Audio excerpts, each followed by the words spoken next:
सभी को नमस्कार। आप देख रहे हैं हरियाणा भट्टू न्यूज़। आज की मुख्य खबरों के साथ मैं सुनील कुमार। भट्टू मंडी में कांग्रेस के उम्मीदवार बलवान सिंह के चुनावी कार्यालय शुभारंभ अवसर पर लोगों की भारी भीड़ उमड़ी। इस दौरान कांग्रेस प्रत्याशी बलवान सिंह ने भट्टू मंडी में डोर टू डोर अभियान चलाकर लोगों से वोटों की अपील की। इस अवसर पर व्यापार मंडल के पूर्व प्रधान संजय सिंगला, रामचंद्र सांगा, मांगेराम बंसल, अजय बंसल, सजिंदर सहित अनेक लोग मौजूद थे।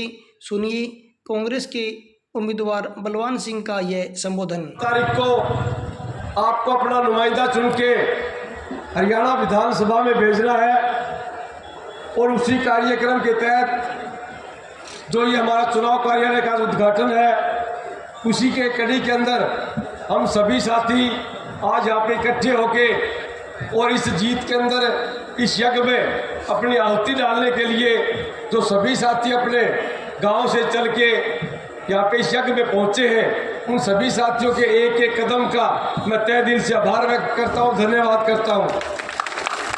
बुजुर्गों, नौजवान साथियों, आप भली भांति जानते हैं कि ये विधानसभा चुनाव कोई आम विधानसभा चुनाव नहीं है। पीछे लोकसभा और विधानसभा चुनाव होते थे तो एक को जिताना और एक को हराने की बात होती थी, लेकिन ये विधानसभा चुनाव हमारे आने वाली नस्ल और फसल को बचाने का चुनाव है। ये विधानसभा चुनाव हरियाणा प्रदेश के अस्तित्व को बचाने का चुनाव है।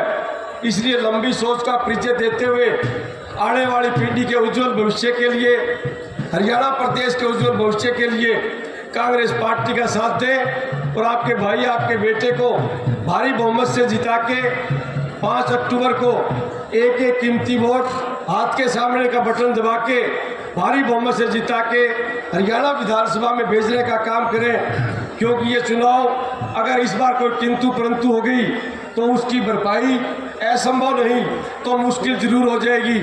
क्योंकि इन सांप्रदायिक ताकतों को आप भली भांति जानते हैं। पिछले 10 सालों में इन्होंने किस तरह से किसान को, मजदूर को, कर्मचारी को, दुकानदार को, छोटे व्यापारी को मारने का काम किया है। सिर्फ अडानी और अंबानी के हितार्थ इन लोगों ने नीतियां बनाने का काम किया है। इसलिए लंबी सोच का परिचय देते हुए, सारे भाईचारे को एकजुट रखते हुए, जिस तरह से लोकसभा चुनाव में आपने कैंपेनिंग की थी, जिस तरह से लोकसभा चुनाव में आपने अपना बूथ संभाला था और जिस तरह से लोकसभा चुनाव में आपने अपने गांव स्तर पे, वार्ड स्तर पे कांग्रेस पार्टी के पक्ष में जो आपने फतवा दिया, उससे भी दुगने जोश खरोश के साथ ये विधानसभा चुनाव की कैंपेनिंग आपको करनी है।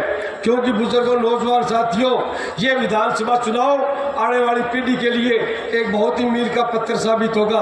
और जिस तरह से आज के भारतीय जनता पार्टी की कार्यप्रणाली है और भी बहुत से दूसरे नेता जो नाप शराब बयानबाजी करके आम जनमानस को गुमराह करने का प्रयास कर रहे हैं, उन सभी साथियों से आपको सजग और सावधान रहना पड़ेगा। क्योंकि भारतीय जनता पार्टी का इतिहास आपने अच्छी तरह देखा है। ये लोग नकाब की तरह चेहरा बदल बदल के आपके सामने आएंगे, आपके अंदर भ्रम और भ्रांति फैलाने का काम करेंगे, आपको गुमराह करने का काम करेंगे।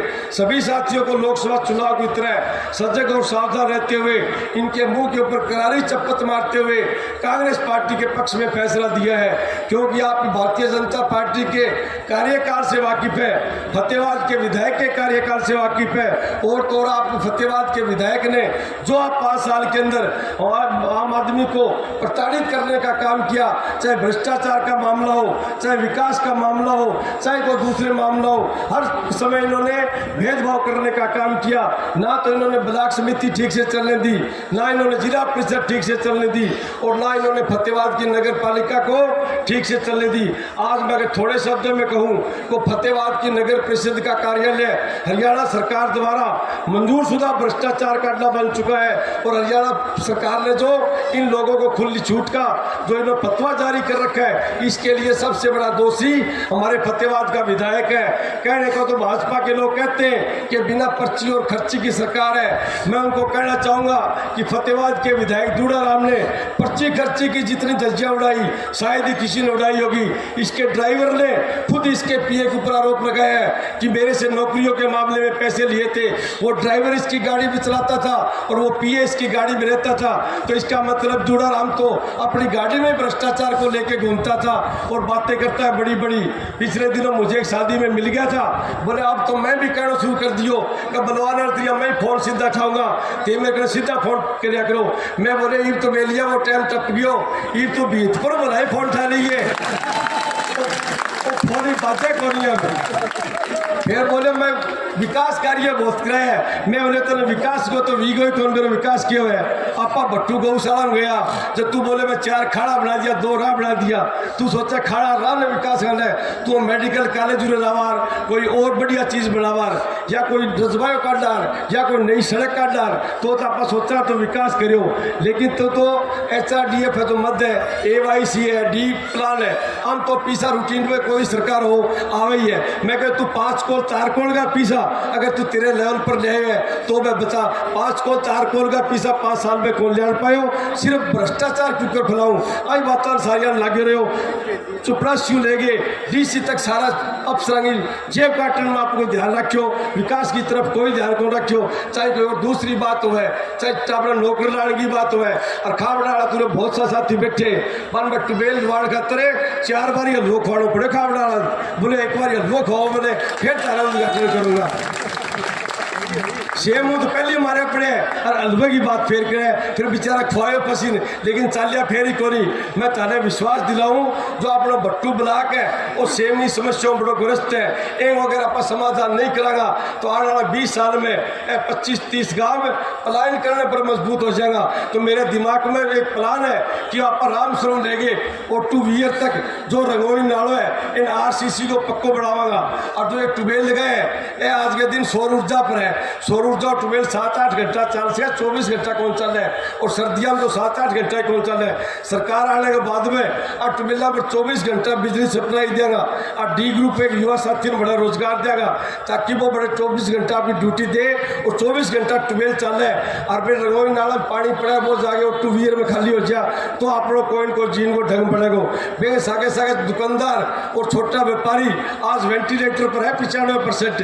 तो कई व्यापारी जाके पूछ लियो भाई 2014 पहली जो तेरी सेल रोज की 20,000 रुपया हो थी, क्या भाई 21 और 22 होने लगी, तो वो थाने को 21-22 तो छोड़, मेरी तो 8-10 है और 12 पर आ चुकी है। और बेखातर भी बड़ा भयभीत रहे क्योंकि जब व्यापारी रात 9-10 बजे दुकान मंगल करके घर जाए 8-10 हज़ार की बिक्री हो है, बेखातिर वो सुरक्षित महसूस को नहीं हो है भाई मैं ठीक ठाक लेके घर पहुँच जाऊँगा कौन पहुँच जाऊँ। और भी बहुत सी बात है, चुनाव के दौरान हर गाँव में जाएंगे, हर वार्ड में जाएंगे, आपसे बातें करेंगे।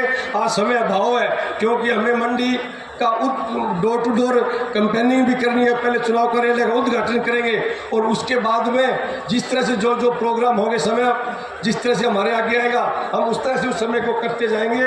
लेकिन सभी साथियों को इस चुनाव में अपने आप को बलवान सिंह समझ के कैंपेनिंग करनी है, चाहे मेरे से आपसे फ़ोन पे बात हो चाहे ना हो, चाहे मुलाकात हो चाहे ना हो, आप फ़ोन पे बात 8 तारीख के बाद कर सकते हैं, मुलाकात 8 तारीख के बाद कर सकते हैं। लेकिन इस चुनाव में आपने सिर्फ धड़की बाजी लगा देनी है और एक एक वोट के पास जाके उसको कांग्रेस पार्टी की मुख्य धारा में लाने का काम करना है।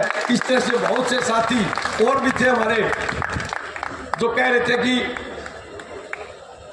जरूरी नहीं कि कोई एक ही आदमी को मिले, इस तरह से बहुत सी भ्रम और भ्रांति ये लोग खिला रहे थे। लेकिन उन सभी साथियों को मैं कहना चाहूँगा कि आज वो मुख्य धारा में आके कांग्रेस पार्टी के पक्ष में अपना सहयोग समर्थन और आशीर्वाद करें और कांग्रेस पार्टी को मजबूत करने का काम करें।